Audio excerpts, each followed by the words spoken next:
നമ്മുടെ ചില പ്രേക്ഷകർ ചോദിക്കുന്നു, വേടനെക്കുറിച്ച് എന്താണ് പറയാത്തത്? ശരിയാണല്ലോ. ഞാൻ ആലോചിച്ചു. ഞാൻ എൻ്റെ ഭാര്യയോട് ചോദിച്ചു, എടീ വേടനെക്കുറിച്ച് അറിയാമോ? എന്നോട് ഭാര്യ ചോദിച്ചു, വേടനോ? ഏത് വേടൻ? കാടനെക്കുറിച്ചാണെങ്കിൽ നിങ്ങളുടെ പേര് ഞാൻ പറയാമായിരുന്നു എന്ന് പറഞ്ഞു. ഇതാ പലർക്കും അങ്ങനെ അഭിപ്രായം കാണുമായിരിക്കും. ഏതായാലും വേടൻ എന്നൊക്കെ ചെറുപ്പക്കാർ പിള്ളേർ പറയുന്നുണ്ട്, കുറച്ച് ആളുകൾ കേൾക്കുന്നുമുണ്ട്. പക്ഷെ പലർക്കും ആരാണ് ഈ വേടൻ എന്നറിയില്ല. നമുക്ക് ആദ്യം വേടനെക്കുറിച്ച് കുറച്ച് കാര്യങ്ങൾ പറഞ്ഞിട്ട് ചില വിഷയങ്ങൾ സംസാരിക്കാനുണ്ട്. അപ്പം വേടൻ എന്ന് പറയുന്നത് ഇപ്പോൾ ഒരു 30 വയസ്സുള്ള ചെറുപ്പക്കാരനാണ്. കണ്ട അത്ര പ്രായം തോന്നില്ല, പ്രകൃതിയൊക്കെ അങ്ങനെയാണ്. വേടൻ റാപ്പ് മ്യൂസിക്കിൻ്റെ ആളാണ്. റാപ്പ് മ്യൂസിക് എന്ന് പറഞ്ഞാൽ എനിക്കറിയാൻ വയ്യ. ഞാനപ്പോൾ വിക്കിപീഡിയ നോക്കി. റാപ്പ് എന്ന് പറഞ്ഞാൽ താളാത്മകമായി അർത്ഥത്തോടെ വാക്കുകൾ അടുത്തടുത്ത് കോർത്തിണക്കി സംസാരശൈലിയിൽ ഡ്രം ബീറ്റുകൾക്കൊപ്പം ഹിപ്പ് ഹോപ്പ് രീതിയിൽ അവതരിപ്പിക്കുന്ന പാശ്ചാത്യ കലാരൂപമാണ് റാപ്പ് സംഗീതം അല്ലെങ്കിൽ ഹിപ്പ് ഹോപ്പ് സംഗീതം. കവിതയും പാട്ടുമൊന്നുമല്ല. ഞാൻ വേടനല്ലടാ, ഞാൻ കാടനല്ലടാ, നീ പൊട്ടനാടാ എന്നൊക്കെ പറഞ്ഞിട്ട് അങ്ങനെ ഒരു താളത്തിൽ പറഞ്ഞിട്ട് വലിയ ചണ്ടയും ഡ്രമ്മും ഒക്കെ അടിച്ച് പാടുന്ന പാട്ടാണ്. അതിൽ സംഗീതമുണ്ടോ എന്നെനിക്ക് അറിയില്ല, സാഹിത്യം ഉണ്ടോ എന്ന് എനിക്കറിയില്ല. കുറേ മുഴക്കങ്ങളും ശബ്ദങ്ങളും ഉണ്ട്. എൻ്റെ അഭിപ്രായം എൻ്റെ മാത്രമാണ്, തെറ്റായിരിക്കാം. അതിൻ്റെ പേരിൽ എന്നെ ക്രൂശിക്കണ്ട. പിന്നെ ഞാൻ വേടനെക്കുറിച്ച് പരിശോധിച്ചു. അദ്ദേഹം വേടൻ്റെ പേര് ഹിരൺദാസ് മുരളി എന്നാണ്. തൃശ്ശൂരിൽ സ്വപ്നഭൂമി റെസിഡൻസിൽ താമസിക്കുന്നു, റെയിൽവേ സ്റ്റേഷനടുത്ത്. വേടൻ്റെ അമ്മ ജാഫ്നക്കാരിയാണ്, ശ്രീലങ്കക്കാരിയാണ്. ഇന്ത്യൻ പൗരത്വം, ഇന്ത്യയിലാണോ ജനിച്ചതെന്ന് എനിക്കറിയില്ല, ആയിരിക്കാം. ഇന്ത്യയിൽ ജനിച്ചെങ്കിൽ ഇന്ത്യൻ പൗരത്വം കാണാം. ഇനി ശ്രീലങ്കയിലാണ് വേടൻ ജനിച്ചതെങ്കിൽ ഇന്ത്യൻ പൗരത്വം ഉണ്ടോ എന്ന് എനിക്കറിയില്ല. പക്ഷേ മിക്കവാറും ശ്രീലങ്കക്കാരിയെ കല്യാണം കഴിച്ച പോലെ ഇവിടെ കൊണ്ടുവന്നെങ്കിൽ സ്വാഭാവികമായ സിറ്റിസൺഷിപ്പ് ബൈ ബർത്ത് കിട്ടിയിട്ടുണ്ടാവാം. പിന്നെ ഞാൻ വേടനെക്കുറിച്ച് നോക്കിയപ്പോൾ വേടൻ ഈ അടുത്തിറങ്ങിയ ഹിറ്റായ സിനിമയുണ്ടല്ലോ മഞ്ഞുമ്മൽ ബോയ്സ്, അതിനകത്ത് കുതന്ത്രം എന്ന് പറയുന്നൊരു പാട്ടാണോ എന്ന് എനിക്കറിയില്ല, ഒരു ബഹളം. അതിലും എന്നെ ചീത്ത വിളിക്കേണ്ടവർക്ക് ചീത്ത വിളിക്കാം.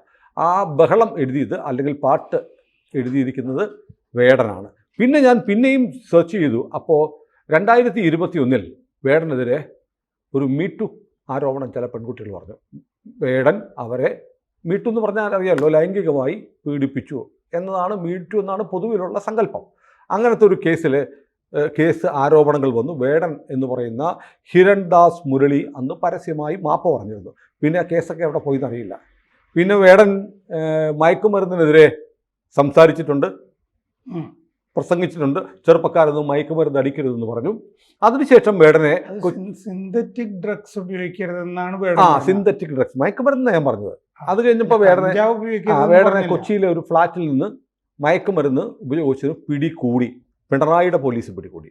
അതുകൂടാതെ കഴുത്തിൽ ഒരു പുലിനഖ മാല ഇട്ടതിന് വേടനെ പിടികൂടിയത് പിണറായിയുടെ വനം വകുപ്പാണ്. 2 നിയമവിരുദ്ധമായ കാര്യങ്ങൾ. മീറ്റു പിന്നെ ഇതിലേ പോയെന്ന് എനിക്കറിയില്ല. അപ്പോൾ ഇതാണ് വേടൻ. ഈ വേടൻ എന്ന് പറയുന്ന അയാൾ, പക്ഷേ എനിക്ക് വേടനോട് ഒരു ബഹുമാനം തോന്നിയൊരു കാര്യമുണ്ട്. ഈ കേസൊക്കെ ഉണ്ടായതിന് ശേഷം വേടൻ പറഞ്ഞു, ചേട്ടൻ ചെയ്യുന്നത് തെറ്റാണ്, തെറ്റായ കാര്യമാണ് ഞാൻ ചെയ്തത്. മയക്കുമരുന്ന് ഉപയോഗിക്കരുത് എന്ന് പറഞ്ഞിട്ട് ഞാനത് കൺസ്യൂം ചെയ്തത് തെറ്റാണ്. അത് നിങ്ങൾ ആ പാത സ്വീകരിക്കരുത് സഹോദരങ്ങളെ, ഞാൻ നിങ്ങളോട് മാപ്പ് പറയുന്നു എന്ന് പറഞ്ഞു. മോഹൻലാൽ പറഞ്ഞ മാപ്പിനേക്കാളും എത്രമാത്രം ഹൃദ്യമായിരുന്നു. അതുകൊണ്ട് ആ മാപ്പപേക്ഷ ഹൃദയത്തിൽ നിന്ന് വന്നതാണെന്ന് ഞാൻ കരുതുന്നു.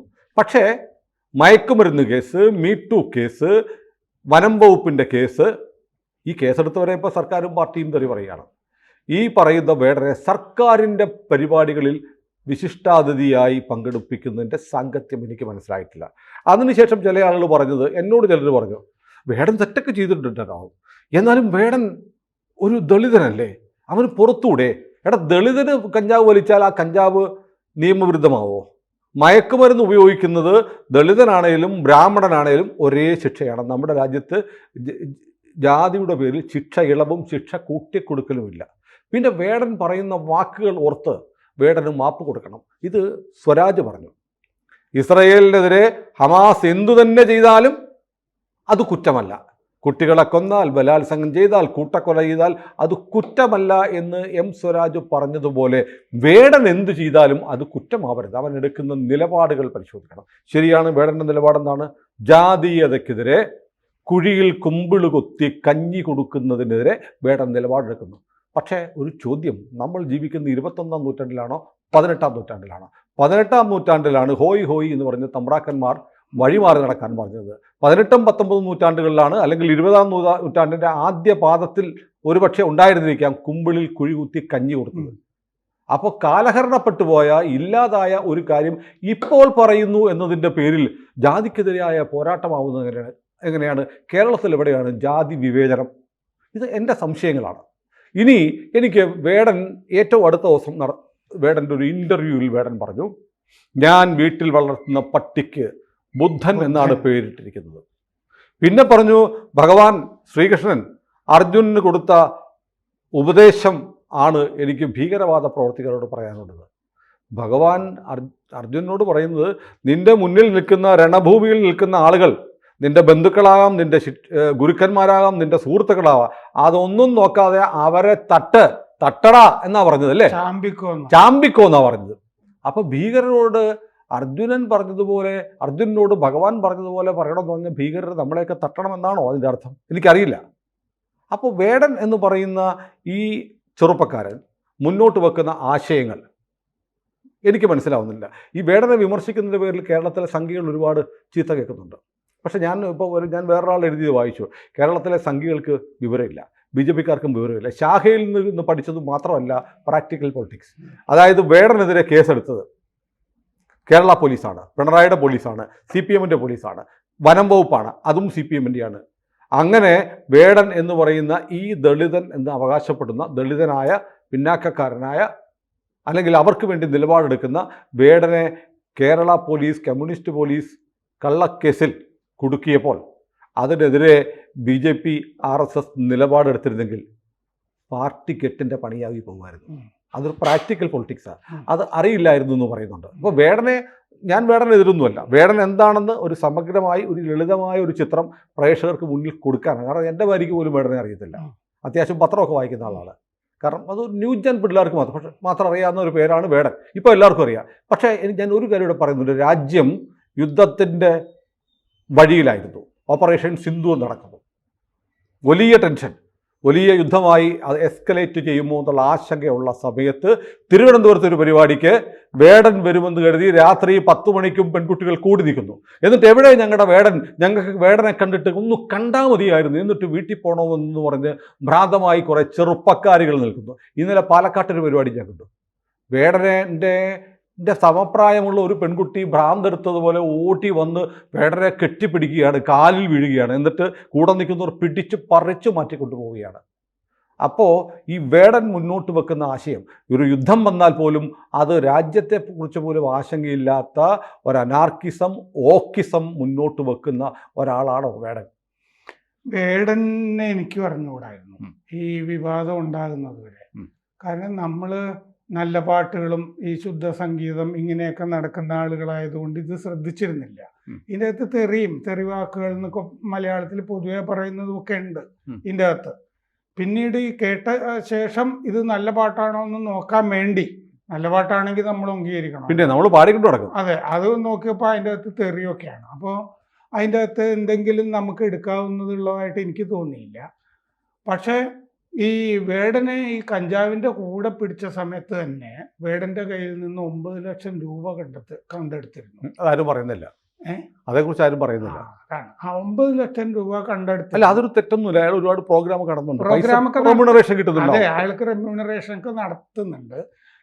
അപ്പോൾ സുനിൽ നേരത്തെ പറഞ്ഞാണല്ലോ അവിടെ വരുന്നത്. ഇത് ജനാധിപത്യ സമൂഹമാണ്.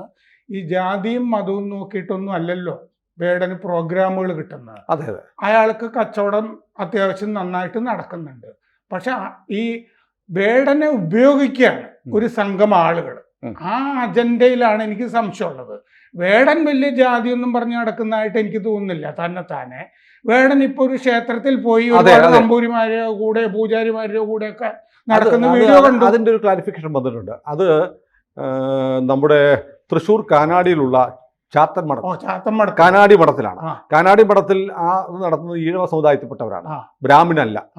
എന്തു ആയിക്കോട്ടെ. പക്ഷേ ഒരു ഹൈന്ദവ മൂർത്തിയുടെ അടുത്താണ് പോയത്. അവിടെ ഭക്തിയാദരപൂർവ്വം തൊടുന്നുണ്ട്, അവിടെ നിന്ന് തീർത്ഥം വാങ്ങുന്നുണ്ട്, വണങ്ങുന്നുണ്ട്. അത് നമ്മൾ അംഗീകരിക്കണം. ഈ വേടന് മുമ്പ് നമുക്ക് വിനായകൻ എന്ന് പറഞ്ഞൊരു കഥാപാത്രം ഉണ്ടായിരുന്നല്ലോ. അദ്ദേഹം ചില കാര്യങ്ങൾ ചെയ്യുന്നുണ്ടായിരുന്നു. കുറെ കഴിഞ്ഞപ്പോൾ വിനായകനെ മൂകാംബി ഉം. അത് കാനാടി ചാത്തമ്പടം പോലെയല്ലല്ലോ. മൂകാംബി ക്ഷേത്രത്തിൽ അദ്ദേഹം ഈ അടികമാരുടെയൊക്കെ കൂടെ തൊഴുത് നമ്മുടെ മറ്റേ ജയസൂര്യയും ഭാര്യയും ഉണ്ടായിരുന്നു. അവർ കൊണ്ടുപോയതാണെന്ന് തോന്നുന്നു. അല്ല, അതിനുശേഷവും അത് തിരുവനന്തപുരത്ത് കേസുണ്ടായി. കൊല്ലത്ത് മദ്യപിച്ച് പോലീസ് സ്റ്റേഷനിൽ മോശം. ഓരോരുത്തരും അവരുടേതായ ആ റൂട്ടിലേക്ക് പോകും. സാർ, അത് പറയുമ്പോൾ ഒരു കാര്യം പറയാനുണ്ട്. ഇപ്പം നമ്മൾ വിനായകനെ കുറിച്ച് സാറ് അതിനു മുമ്പ് പറയേണ്ട ഒരു പേര് സാറിനെ ഞാൻ ഓർമ്മിപ്പിക്കുകയാണ്. സാറിനറിയാം, സാർ പറയും, പിന്നീട് പറയാതിരിക്കുകയാണ്. അത് കലാഭവൻ മണിയുടെ പേരാണ്. കലാഭവൻ മണിയെ നമ്മൾ പിന്നോക്കക്കാരനെന്നോ ദളിതനെന്നോ എപ്പോഴും കണ്ടിട്ടുണ്ടോ? നമ്മളെല്ലാവരും നെഞ്ചേറ്റിയ ഇപ്പോഴും ഇഷ്ടപ്പെടുന്ന മണിയുടെ പാട്ട് കേൾക്കാത്ത, സിനിമ കാണാത്ത ആരാ ഉള്ളത്? ഇത് സുനിൽ പറഞ്ഞപ്പോൾ ഞാൻ കഴിഞ്ഞ ദിവസം ഒരു മാസികയ്ക്ക് വേണ്ടി ഒരു സംഗതി എഴുതി. കുറെ നാള് മുമ്പ് ഇവിടെ നമ്മൾ ചർച്ച ചെയ്തപ്പോൾ ഈ ഭക്തമീരയെ പറ്റി സംസാരിച്ചു. ഭക്തമീരയെ പറ്റി സംസാരിക്കുമ്പോൾ അതിലൊരു ഘടകം എന്നെ ഭക്തമീരയെ പറ്റി സംസാരിക്കാൻ പ്രേരിപ്പിച്ച എന്താന്ന് വെച്ച് കഴിഞ്ഞാൽ, അവർ വിധവയായത് അവരുടെ ഭർത്താവിനെ മുഗൾ ഭരണം കൊലപ്പെടുത്തിയത് കൊണ്ടാണ്. മുഗൾ ഭരണം ഉന്മൂലനം ചെയ്തതാണ് അവരുടെ ഭർത്താവിനെ. അതായത് മുഗൾ ഭരണം ഇവിടെ വന്നിട്ട് ഹിന്ദുക്കൾക്കെതിരെ നീങ്ങിയതാണത്. രജപുത്രനായ ഭർത്താവ് മരിക്കുന്നു, അത് കഴിഞ്ഞ് വിധവയായിട്ടാണ് അവർ പാടി നടക്കുന്നത്. അപ്പൊ എനിക്കൊരു സംശയം വന്നു, ഭക്തി പ്രസ്ഥാനത്തിന്റെ വലിയൊരു നായികയാണല്ലോ അവര്. അങ്ങനെയാണെങ്കിൽ ഇന്ത്യയിൽ ഈ ഭക്തി പ്രസ്ഥാനം ഉണ്ടായത് മുഗൾ ഭരണത്തിനെതിരായ ഒരു ചെറുത്തുനിൽപ്പല്ലേ എന്നൊരു സംശയം. കാരണം പൊളിറ്റിക്സ് എനിക്ക് പെട്ടെന്ന് മനസ്സിലാവും, വേറൊന്നും മനസ്സിലായില്ലെങ്കിലും, സംഖ്യകൾക്ക് മനസ്സിലായില്ലെങ്കിലും എനിക്ക് മനസ്സിലാവും. അപ്പൊ അതുകൊണ്ട് നോക്കിയപ്പോൾ ശരിയാ, ഭക്തി പ്രസ്ഥാനം ഇന്ത്യയിൽ ഉണ്ടായത് മുഴുവൻ ഈ 700 കൊല്ലം മുഗൾ ഭരണം ഉണ്ടാവുകയാണല്ലോ. 7-ാം നൂറ്റാണ്ട് മുതൽ ഒരു 1000 കൊല്ലം ഇന്ത്യയിലെ ഹിന്ദുക്കളുടെ രാഷ്ട്രീയ പ്രസ്ഥാനമായിരുന്നു ഭക്തി പ്രസ്ഥാനം. അതുകൊണ്ടാണ് മുഗൾ ഭരണത്തിന് ഇതിനെ നശിപ്പിക്കാൻ കഴിഞ്ഞില്ല. ആ ഭക്തി പ്രസ്ഥാനത്തിൽ ഉണ്ടായിരുന്നവരൊക്കെ, ഈ റാപ്പിന്റെ കാര്യം പറയുമ്പോഴാണ് ഞാൻ വീണ്ടും പാട്ടിന്റെ കാര്യം പറയുന്നത്, അതിലുണ്ടായിരുന്നവർ മുഴുവൻ സാധാരണക്കാരനായിരുന്നു. അതിൽ സവർണരല്ലായിരുന്നു. ശൂദ്രർ എന്നൊക്കെ പറയുന്ന ആളുകള്, കനകദാസർ, ഇങ്ങനത്തെ നമ്മുടെ എഴുത്തച്ഛൻ ഭക്തി പ്രസ്ഥാനത്തിന്റെ ഭാഗമാണ്. അതുപോലെ അതിൽ നമ്മൾ നേരത്തെയും ചർച്ച ചെയ്യുമ്പോൾ ഈ രാമാനുജാചാര്യരെ പറ്റി പറയുമ്പോൾ ഒരു ദലിതൻ അദ്ദേഹത്തിന്റെ ഗുരുവായിരുന്നു എന്നുള്ളതൊക്കെ നമ്മൾ പറഞ്ഞിട്ടുണ്ട്. അപ്പൊ ഈ സംസ്കൃതത്തിൽ എഴുതിയിരുന്ന ദൈവത്തിനെ പറ്റിയുള്ള കീർത്തനങ്ങളൊക്കെ മാറിയിട്ട് പ്രാദേശിക ഭാഷകളിൽ ഒരുപാട് സൃഷ്ടികൾ വരാൻ തുടങ്ങി. മലയാളത്തില്, തെലുങ്കില്, തമിഴില് അവരവരുടെ ഭാഷയിൽ അവരവരുടെ സാധാരണക്കാര് എഴുതാൻ തുടങ്ങി. ഞാൻ പറയുന്നത് 1000 കൊല്ലത്തെ ചരിത്രം ഭക്തി പ്രസ്ഥാനത്തിനുണ്ട്. ഈ ഭക്തി പ്രസ്ഥാനം മുഴുവൻ സുന്നിലെ ഈ ദലിതന്റെയും ശൂദ്രന്റെയും ആയിരുന്നു. പിന്നെ ഇത് എന്നായിരുന്നു ഈ വിവേചനം എന്ന് പറയുന്നത്? 1000 കൊല്ലത്തെ ഇന്ത്യയുടെ ചരിത്രത്തിൽ ഈ ഭക്തി പ്രസ്ഥാനത്തിനെ പറ്റി നല്ല പുസ്തകമോ സിലബസിൽ പഠിപ്പിക്കുകയോ ഒന്നുമില്ല. എനിക്കൊരു സംശയം വന്നിട്ട് ഞാൻ നോക്കിയപ്പോഴാണ്. അപ്പൊ അതിന്റെ പ്രണേതാക്കൾ മുഴുവൻ കർണാടകം നോക്കിയാലും കൊള്ളാം, ആന്ധ്ര നോക്കിയാലും കൊള്ളാം, ഗുജറാത്ത് നോക്കിയാലും കൊള്ളാം, എല്ലാം പിന്നാക്കക്കാരാണ്. ഇടയ്ക്ക് 1-2 ബ്രാഹ്മണരെ അതിൽ കാണാം എന്നല്ലാതെ ഈ പാടി നടന്നവരൊക്കെ, ഭക്തമേരിയും ബ്രാഹ്മണ സ്ത്രീ അല്ലല്ലോ. അപ്പൊ പാടി നടന്നവരൊക്കെ ഈ സാധാരണക്കാരനാണെന്ന്, ഈ കലാപൻ മണിയെ പോലുള്ള ആളുകൾ തന്നെയാണ്. ആ കാലത്തെ റാപ്പർമാര് തന്നെയാണ് ഈ ഭക്തി പ്രസ്ഥാനം എന്ന് പറയുന്നത് ഉണ്ടാക്കിയെടുത്തത്. ആരോടാണ് ഈ അതിലൂടെ അവർക്ക് ചെയ്യാൻ പറ്റിയ കാരണം ഈ 700 വർഷമല്ല, 100 വർഷം എവിടെയെങ്കിലും മറ്റൊരു അധിനിവേശ ശക്തി ഭരിച്ചിട്ടുണ്ടെങ്കിൽ ലോകത്തെല്ലായിടത്തും അവിടുത്തെ തനത് സംസ്കാരം ഇല്ലാതായിട്ടുണ്ട്. ഇവിടെ 700 വർഷം ഭരിച്ചിട്ടും സനാതനധർമ്മം ഇല്ലാതായത് ഈ ഭക്തി പ്രസ്ഥാനം ഉണ്ടായതുകൊണ്ടാണ്. കാരണം നമ്മൾ ശ്രീരാമനെ എടുക്കുമ്പോൾ ശ്രീരാമനെ ഇവർക്ക് എത്ര ബ്രാഹ്മിൻ ഹെജിമണി പറഞ്ഞിട്ട് നശിപ്പിക്കാൻ പറ്റുന്നില്ല. എന്തുകൊണ്ടാണ്? ശ്രീരാമനെ പറ്റി കേരളത്തിലും എഴുതിയിരിക്കുന്നത് മുഴുവൻ 1-2 ആളുകൾ ഒഴിച്ച് ബാക്കി കൃതികൾ മുഴുവൻ കോവളത്തെ സാധാരണ ശൂദ്രനും അക്ഷരം അറിയാത്ത ആളുകൾ പാടി നടന്നാണ് ശ്രീരാമനെ പറ്റി. നമ്മുടെ മലയാളത്തിലുള്ള ശ്രീരാമനെ പറ്റിയിട്ടുള്ള വലിയ രചനകൾ മുഴുവൻ, നിരണം കവികൾ പോലെ എല്ലാ സാധനങ്ങളും, രാമകഥ പാട്ട് തുടങ്ങി ഒക്കെ, ഇത് മുഴുവൻ ഈ നമ്മുടെ ഈ ഭക്തി പ്രസ്ഥാനം തുടങ്ങി ശ്രീരാമൻ ഇവർ ഹെജിമണിയുടെ ഭാഗമാണെന്ന് പറയുന്നത് മുഴുവൻ, അതായത് റാപ്പർ വേടനെ പൊക്കി നടന്നവരുടെ പിന്നിലൊരു അജണ്ട ഉണ്ടായിരുന്നു. ഇയാൾ അതിന് ഇപ്പൊ ഉണ്ടായിരുന്നു എന്നല്ല. ആ അജണ്ട എന്താന്ന് വെച്ച് കഴിഞ്ഞാൽ അത് ഇസ്ലാമിക മാർക്സിസ്റ്റ് അജണ്ടയാണ്. അതാണ് അതിന്റെ രാഷ്ട്രീയം എന്ന് പറയുന്നത്. കാരണം ആ അജണ്ടയുടെ വേടനെ കൊണ്ട് നടക്കുന്നതും ആ കുറിപ്പുകൾ ഇടുന്നവരും ഒക്കെ ഈ മറ്റേ രാമായണം മാസം വരുമ്പോൾ ഇത് മുഴുവൻ ദളിതർക്കും മറ്റവർക്കും ഒക്കെ എതിരായിരുന്നു എന്നൊക്കെ പറഞ്ഞിട്ട് പേരിൽ ഋഷി ഉണ്ടെങ്കിലും ഇസ്ലാമിസ്റ്റുകൾക്ക് വേണ്ടി എഴുതിക്കൊണ്ടിരിക്കുന്ന ഒരാളുണ്ട്, അവരുടെ സൈദ്ധാന്തികൻ. അയാൾ ഉൾപ്പെടെയുള്ള അയാളാണ് മാധ്യമത്തിൽ എഴുതിക്കൊണ്ടിരുന്നത്. മൊത്തം നമ്മുടെ പുരാണങ്ങളും ഇതൊന്നും ഇങ്ങനെയല്ലെന്നേ. ഗുഹൻ എന്നൊക്കെ പറഞ്ഞ ആളല്ലേ ശബരി, ഇങ്ങനെ എത്രയോ കഥാപാത്രങ്ങളില്ലേ. ഗുഹനാണ് നദി കടത്തി. ശബരിയാണ് രാമൻ വരുമ്പോഴത്തേക്ക് ഏറ്റവും നല്ല ഫലങ്ങൾ കിട്ടാൻ വേണ്ടി എല്ലാം കടിച്ചു നോക്കി. നല്ലത് കൊടുക്കണമല്ലോ, അത് ഭഗവാൻ വാങ്ങിച്ച് കഴിച്ചു. അതെ, ഇതൊക്കെ ചെയ്യുന്നുണ്ട്. ഇവരുടെയൊക്കെ ചേർത്ത് അന്ന് ജാതിയും മതവും ഈ സംഗതിയൊന്നും ഇല്ലല്ലോ. അന്ന് ഇസ്ലാം വന്നിട്ടില്ലല്ലോ. പിന്നെ എന്താണ്, ഈ അജണ്ടയും ഇല്ലല്ലോ. അപ്പൊ ഇസ്ലാം വരാത്തതുകൊണ്ട് പിന്നെ ഒരു അജണ്ടയും ഇല്ല. അപ്പൊ ഈ വിശ്വാമിത്രൻ മറ്റേ ഇറച്ചിവെട്ടുകാരന്റെ ചാളയെ പോയിട്ട് മാംസം തിന്നുകയാണല്ലോ, കട്ട് തിന്നുക. അപ്പൊ ഒരുപാട് തെറ്റുകൾ ഒരുമിച്ച് വരിക ഇല്ലേ.